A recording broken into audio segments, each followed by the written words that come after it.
¿Queréis que entre? Paro.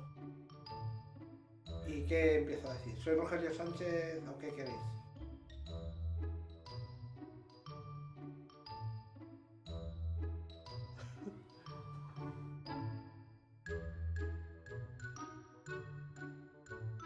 Empecé como fotógrafo científico en el Centro de Biología Molecular y de ahí mi vida ha ido aumentando en otros centros del Consejo y también en muchas actividades paralelas. Mucha muy relacionada con la divulgación en mis últimos 15, 20 años y muy relacionadas con el cine científico y educativo.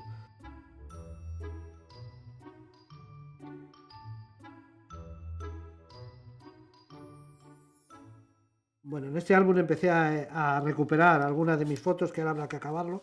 Esto es la pulsera que me pusieron en el hospital el día que nací, y estos son mis padres y yo recién nacidos.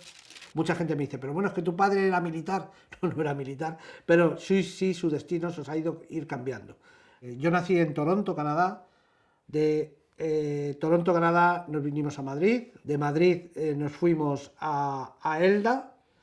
Este es mi hermano Javier y yo, y nosotros aquí también.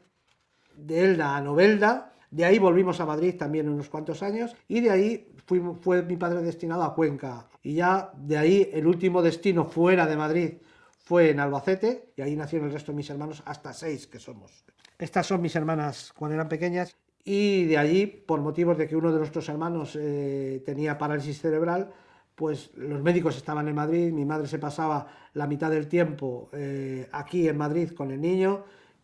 Este es mi hermano el que falleció y en total que nos vinimos ya a vivir a Madrid, que es donde la carrera profesional de mi padre pues ya terminó y ahí justo cuando termina la de mi padre empieza la mía.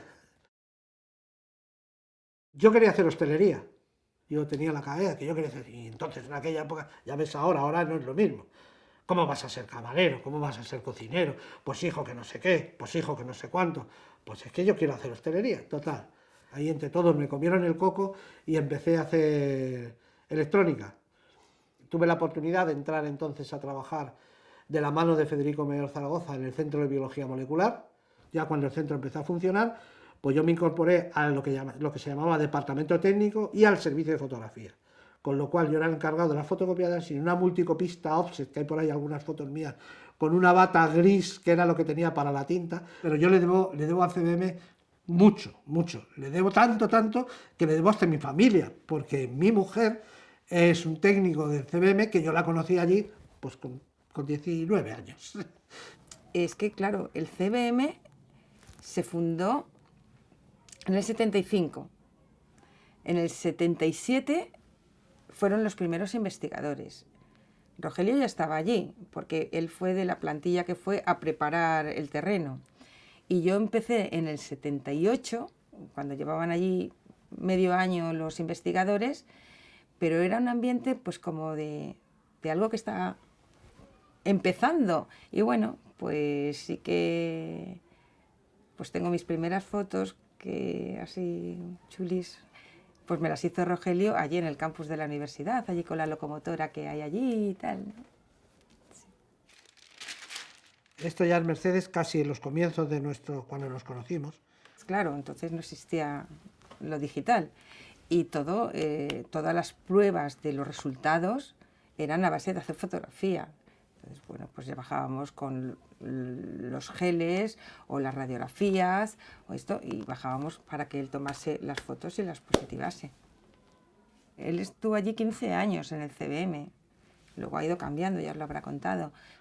Cuando llegué al Museo de Ciencias Naturales, yo por mi parte, por otro lado, ya hacía bodas, bautizos y comuniones, o sea que... Pero cuando llegué al museo no tenía nada que ver, no era lo mismo cogerte un insecto de un par de milímetros y llegar a poderlo enfocar para llenar un negativo de 35.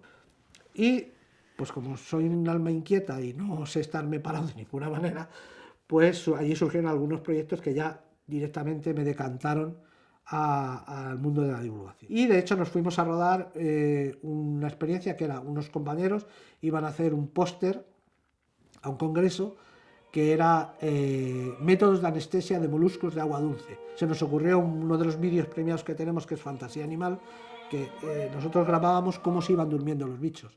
Entonces se nos ocurrió, utilizando esas imágenes que ya estaban, sobre una ópera de Verdi, montar 3 minutos de una ópera de Verdi, pero de una manera muy curiosa, que las imágenes van yendo del más macro, del más macro, del más macro, hasta que terminas al final viendo que son unas almejas lo que estamos viendo.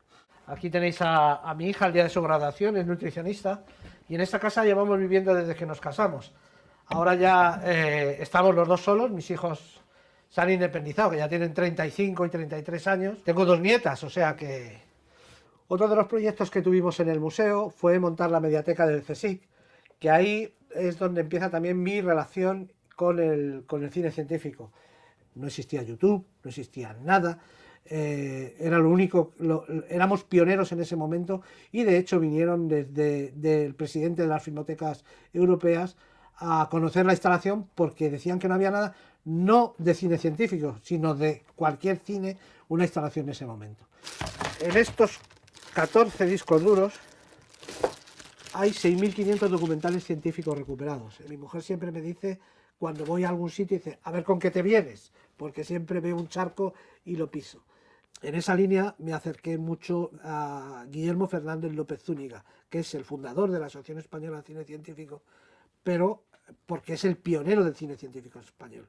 Estuvo en la Junta de Ampliación de Estudios, estuvo en las misiones pedagógicas, estuvo trabajando de cámara en el aparato de propaganda de la República, y como tantos españoles sufrió el exilio en Francia y en los campos de concentración. Cuando Zúñiga falleció, la familia nos cede a la SECIC todo lo que había, su biblioteca personal y todos los documentos que había. Bueno, pero es que no termino, es que hace 2 meses me han vuelto a dar otro álbum de fotos personal de Zúñiga y un maletín lleno de documentos. Esto es de una de las películas que ha desaparecido y que solo tenemos estas fotos y no hay negativos.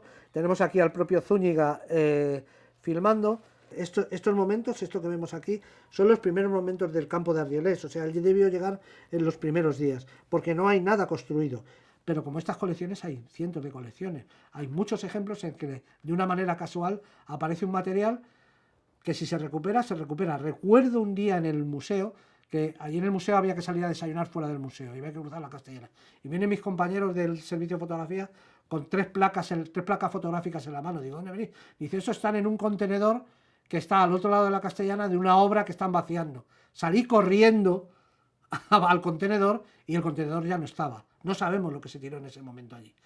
Lo digo y lo diré siempre, un pueblo sin historia es un pueblo que no existe.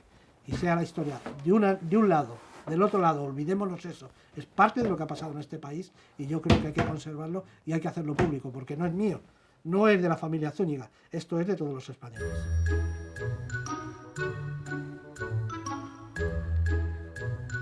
Soy Rogelio Sánchez Verdasco, he trabajado 46 años en el CSIC. Siempre digo que empecé de chico de los recaos a divulgador científico. Esa ha sido mi trayectoria.